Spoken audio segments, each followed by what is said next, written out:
थोडं तुझं आणि थोडं माझं मालिकेच्या 2 ऑक्टोबरच्या भागात तेजसला खूपच अपराधी वाटत असतं आणि त्याचमुळे तेजस मानसीसमोर हात सोडून त्याला जे वाटतं ते मानसीसमोर सांगतो. तो म्हणतो की मिस लकी चॅम्प, मी स्वतःला थांबवायला हवं होतं. हे सगळं उगाच घडू दिलं. तुम्ही खरंच खूप वाईट परिस्थितीत ढकललं आहे स्वतःला. तेव्हा मानसी तेजसचा हात खालती घेते आणि त्याला सांगते की आता जी काही परिस्थिती असेल ना राष्ट्रहित, ती आपल्या दोघांची असेल आणि आपण दोघे मिळून त्या परिस्थितीला सामोरं जाणार आहोत.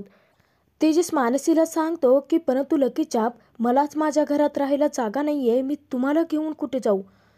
तेव्हा संपदा सांगते की आई म्हणता ना मला, तुम्हाला त्या घरात जागा नसली तरी या आईच्या घरात जागा आहे. आज मला पर्क करू नका. संपदा आपले डोळे पुसते आणि तेजसला सांगते की चला आपण आपल्या घरात जाऊयात. तेव्हा तेजस हात सोडून सांगतो की नाही, मी आई म्हणतो तुम्हाला, परंतु तात्यांची शिक्षा देखील मी नाही मोडू शकत. तुम्ही मिस लकी चांपला घरात घेऊन जा. तेव्हा मानसी सांगते की हे मंगळसूत्र घातल्यानंतर आपल्या दोघांचंही नातं जोडलं गेलं आहे आणि तुमच्या सुखात दुःखात मला तुमची साथ ही द्यावीच लागणार आहे. त्यानंतर मानसी संपदाला सांगते की आई, मी नाही येणार आहे तुझ्यासोबत घरात. मी यांच्यासोबत इथेच यांच्यासारखीच शिक्षा भोगणार.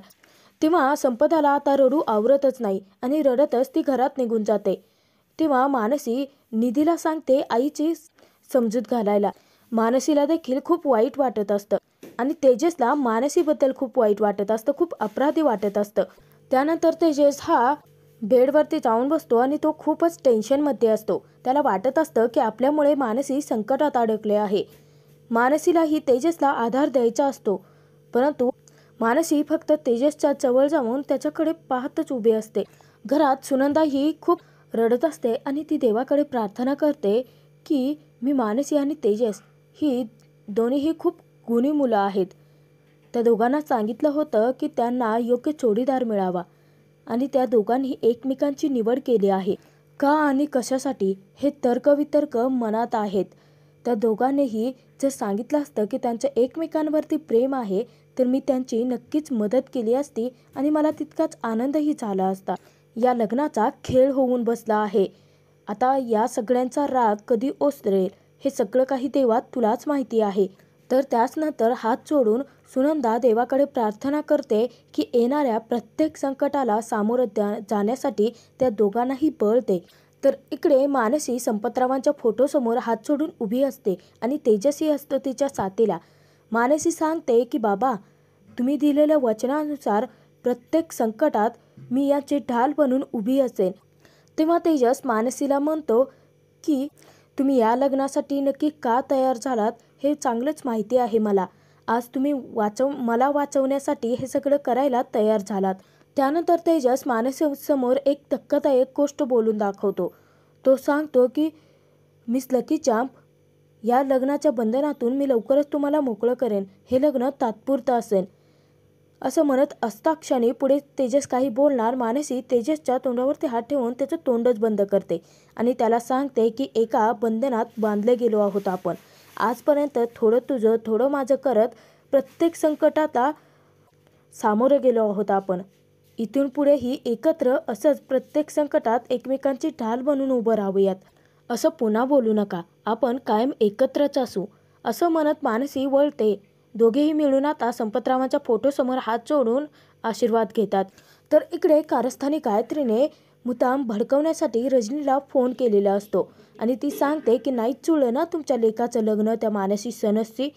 तेव्हा रजनी चिडूनच विचारते की कोण बोलतंय? जखमेवर मीठ सोडण्यासाठी फोन केला आहे का तुम्ही? कोण बोलतंय? तेव्हा गायत्री सांगते की गायत्री प्रभू, आज तुम्ही आमच्याच घरी आला होतात लग्नाची बोलणी करायला, परंतु काय झालं पाहिलंत ना. या आधीही मी तुम्हाला फोन करून सावध केलं होतं. ज्या माणसावरती तुम्ही विश्वास ठेवताय ना तो माणूस फसवा आहे. तेव्हा रजनीचा सगळा प्रकार लक्षात येतो आणि ती गायत्रीला विचारते की अच्छा, म्हणजे तेजस प्रभू, त्या नालायक माणसापासून तुम्ही मला सावध करायला फोन केला होतात. तेव्हा गायत्री विचारते की हो, मीच फोन केला होता. परंतु का, काय झालं? अजूनही कोणी तुमची फसवणूक करतंय का? असं गायत्री ज्यावेळी रजनीला विचारते त्याच वेळेस रजनीच्या डोक्यात प्रकाश पडतो आणि तिच्या लक्षात येतं की शुभदा, जी की मानसीची मामी असते, तिला मानसी रणजित या दोघांचं लग्न जमवण्यासाठी रजनीने स्वतः 1 लाख रुपये दिलेले असतात आणि तो सगळा प्रसंग आठवल्यानंतर ती गायत्रीला सांगते की नाही, म्हणजे त्यावेळी तुमच्या बोलण्याचा खरा अर्थ मला कळला नव्हता. तर गायत्री रजनीला सांगते की आज आमच्या घरी जो अपमान झाला आहे ना, तर डोंट वरी, याच अपमानाचा बदला घेण्यासाठीची संधी मी तुम्हाला देईन आणि तेही व्याजासकट. गायत्रीने रजनीला असं सांगता क्षणी रजनी फोन ठेवून देते. तर गायत्री डोक्यालाच हात लावून बसलेली असते. तर रणजित आता तेजसवरती खूपच चिडलेला असतो, कारण त्याला वाटत असतं की तेजसने गोड बोलून आपली फसवणूक केली आहे आणि ज्या मशीनच्या लिलावाचा पेपर असतो तो पेपर तिथे रणजित चाळतो. तेव्हा रजनीला त्याची खूपच काळजी वाटत असते. ती पटकन आता रणजितच्या हातून ते पेपर खालती फेकते आणि त्याला म्हणते की अरे वेड लागले का, हात भाजेल ना तुझा. तेव्हा रणजित खूपच चिडलेला असतो. तो म्हणतो की त्या तेजसने फसवलं आहे मला, माझी गोड बोलून त्याने फसवणूक केली. मशीन विकत घ्या, मानसी भेटेल, इकडे सजावटीचं सामान घ्यायला जा, मानसी भेटेल, असं सांगून सांगून त्याने माझी खूप मोठी फसवणूक केली, माझ्या आयुष्याची राख केली, असं म्हणत रणजित आता खूपच चिडलेला असतो. तो पेपर जो असतो तो पायाने विझवायला लागतो आणि त्याला पायाला दुखापत झाली असल्याने तो खालती कोसळतो. तर तिथेच रजनीला खूप वाईट वाटत असतं आणि ती सांगते की अरे रणजित, तू स्वतःला त्रास करून का घेतोयस, त्रास तर खरं त्यांना झाला पाहिजे. रजनीला आता स्वतःच्या मुलाचा त्रास हा दिसत असतो, परंतु त्यांनी मानसीच्या बाबतीत चूक केली आणि त्यामुळे संपतरावांचा जीव गेला, तेव्हा मानसीला होणारा त्रास रजनीला कधीच दिसलेला नसतो. त्यानंतर दिवसभर तेजस मानसी दोघेही बाहेर अंगणात बसून असतात. तर तेजसला मानसीबद्दल आता खूपच वाईट वाटत असतं. तर तेजस तिथे सांगतो की ऐका ना मिस लकी चार्म, प्लीज तुम्ही ही शिक्षा का भोगताय, तुम्ही जा ना घरात. तेव्हा मानसी सांगते की नाही, इतके दिवस झालं तुम्ही ही शिक्षा भोगत आहात ना, इथे अंगणातच राहताय ना, मग मीही नाही जाणार, मीही तुमच्यासोबत शिक्षा भोगणारच.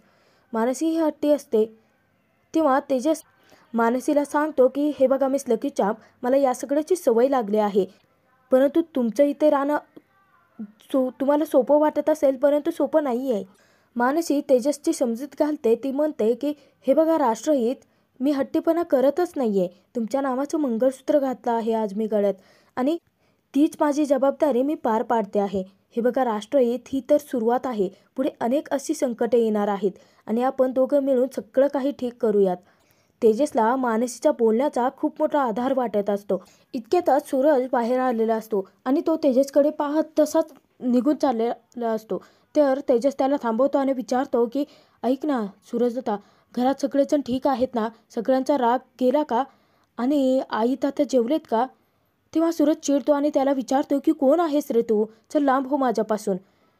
तर तिथे तेजस म्हणतो की अरे दादा असं काय करतोयस. तेव्हा सूरज सांगतो की आयुष्यात एवढा मोठा निर्णय घेतलास, एकाला तरी विचारलंस का. तेजसच्या निर्णयाने घरातले सगळेच जण दुखावले गेलेले असतात. मानसी तिथे मध्यस्थी करून सूरजदादाची समजूत घालण्याचा प्रयत्न करणार.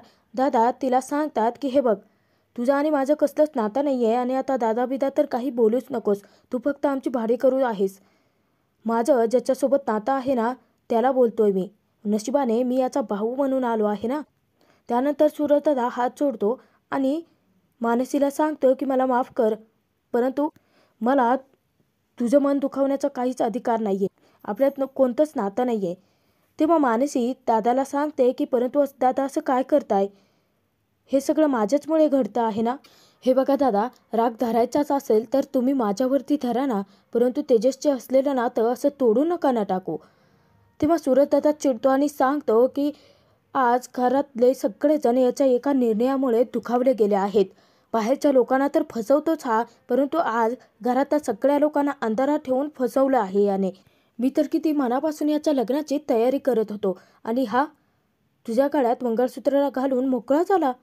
तेव्हा मानसी खूप रडत असते.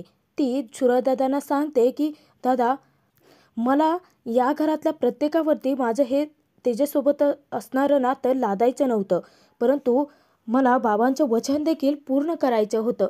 परंतु मध्येच परिस्थिती अशी निर्माण झाली की इतक्यातच सूरजदादा सांगतो, तुला या घराची परिस्थिती अजूनही माहीत नाही आहे, याच्याशी लग्न करून तू खूप मोठी चूक केली आहे. हा काय कधीच सुधारणाऱ्यातला नाही आहे.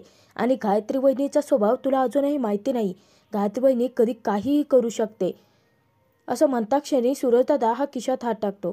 तेव्हा तेजसला लक्षात येतं की याला गायत्रीने पैसे दिलेत आणि हा आता दारू प्यायला चालला आहे. तर तेजस हात जोडून त्याला विनंती करतो की नको ना रे तात्या, असं काहीतरी करूस.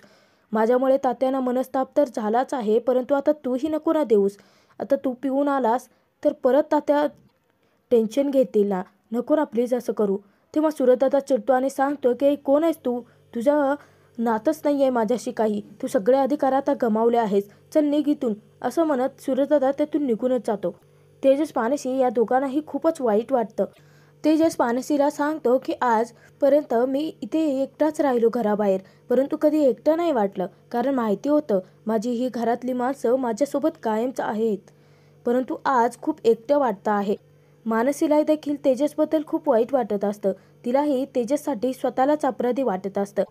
जी परिस्थिती निर्माण झाली असते त्या प्रत्येक कारणाला ते दोघेही स्वतःलाच जबाबदार मानत असतात, स्वतःलाच दोष देतात. तर आत घरात सूरज हा जोरजोरात थाळी वाजवत असतो. तर घरातले सगळेच एक एक करून तिथे बाहेर येतात. तर गायत्री उठते आणि तिथे सुनंदाला विचारते की काय सासूबाई, घरात काय सगळ्यांचा उपवास आहे का? चला जेवायला बसूयात. का लग्नाच्या पंक्तीची वाट बघायची आहे आम्ही? तर तिथे आभा, दिनेश दोघेही सांगतात की आम्हा दोघांनाही जेवायची अजिबात इच्छा नाही आहे. तेव्हा गायत्री विचारते की कोणासाठी तुम्ही जेवण करत नाही आहेत, उपाशी राहताय? त्या तेजससाठी? ते तेजसला चेक करायचं होतं ना, ते केलं आहे त्याने. आणि आज तुम्ही त्याच्यासाठी उपाशी राहताय. त्याने तुमचा विश्वासघात केला आहे. तुम्हाला सतत वाटत असेल ना की मी किती वाईट वागते तुमच्याशी, तुम्हाला घालून पाडून बोलते. निदान मी तुमच्या पाठीत कधीच खंजीर खुपसला नाही. तर बाहेर संपदा तेजस मानसी या दोघांसाठी ही जेवणाचं ताट घेऊन आलेली असते.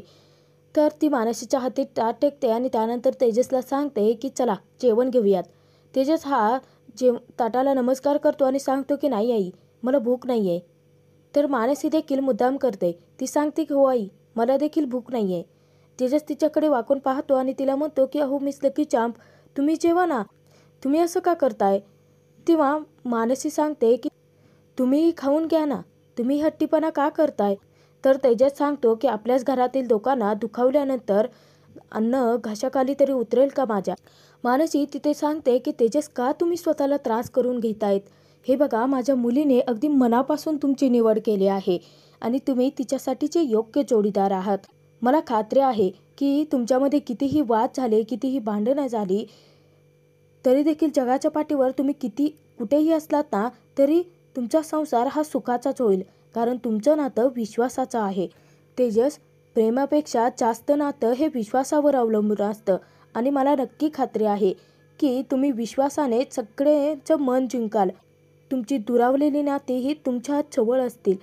चला थोडंसं तरी खाऊन घ्या, असं संपदा त्या दोघांनाही सांगते. तर घरात गायत्री सर्वांना तेजसच्या विरोधात भडकवत असते. ती दिनेशला म्हणते की दिनेश, काय केलं रे त्या तेजसने? आज तुमच्या सगळ्यांचा विश्वासघात केला. निदान मी तसं, माझे खायचे दात वेगळे आणि दाखवायचे दात तरी वेगळे नाही आहेत. एवढा निर्णय मोठा घेतला, त्याला काहीतरी वाटतं का तुमच्याबद्दल? त्याला तुमच्याबद्दल काहीच नाही वाटत. आणि जर वाटत असतं तर असं पाऊल त्याने उचललंच नसतं. त्यानंतर गायत्री आभाजवळ जाते आणि तिचा हात पकडते. तिला सांगते की चल आभा, आपण जेवायला जाऊयात. आभा चिडूनच ती हात मागे खेचते आणि तिला सांगते की मी म्हटलं ना मला जेवायचं नाही आहे. तेव्हा गायत्री तिला सांगते की आभा, लाडक्या भावासाठी जे काही करते आहेस ना, बघ त्याची अवस्था आज काय झाली आहे ते. तुझी देखील तीच अवस्था होईल. ऐक माझं. गायत्री ज्यावेळी रागाने दिनेशकडे पाहते तर दिनेश लगेच जेवायला तयार होतो. गायत्रीचा त्याच्या बाबतीतला दरारा तितकाच मोठाही असतो. तर दिनेश त्याच्या आईला सुनंदाला सांगतो की आई चल, 2 घास तरी खाऊन घे अगं. तेव्हा सुनंदा सांगते की नाही नको, मला भूक नाही आहे. तेव्हा गायत्री म्हणते की अच्छा, म्हणजे लाडक्या लेकाचा शोक करत बसायचा असेल तर बसा, परंतु तुम्ही आम्हाला वाढूच शकता ना, चला वाढा मग. सुनंदा ही किचनमध्ये गेली असता गायत्री चिडूनच म्हणते की मला देखील तेजसचा इतका राग आला आहे ना की मला ही जेवायची अजिबात इच्छा नाही आहे, परंतु मी का त्याच्यासाठी उपाशी राहायचं? उलट मी आता तर याचा विचार करेन की त्याची उपासमार नक्की कशी होईल. तेव्हा तिथे उभे असलेले दिनेश आभा या दोघांनाही धक्का बसतो. हा भाग इथेच संपतो. पुढील भागात आपण पाहणार आहोत की तात्यांनी स्वतःला त्रास करून घेत असता सगळेच जण त्यांच्यासोबत असतात. गायत्री तेजसला ही बातमी देते आणि त्याला सांगते की तात्यासाहेब स्वतःला त्रास करून घेतात, सेल्फ टॉर्चर. तेव्हा मानसीला खूप मोठा धक्काच बसतो.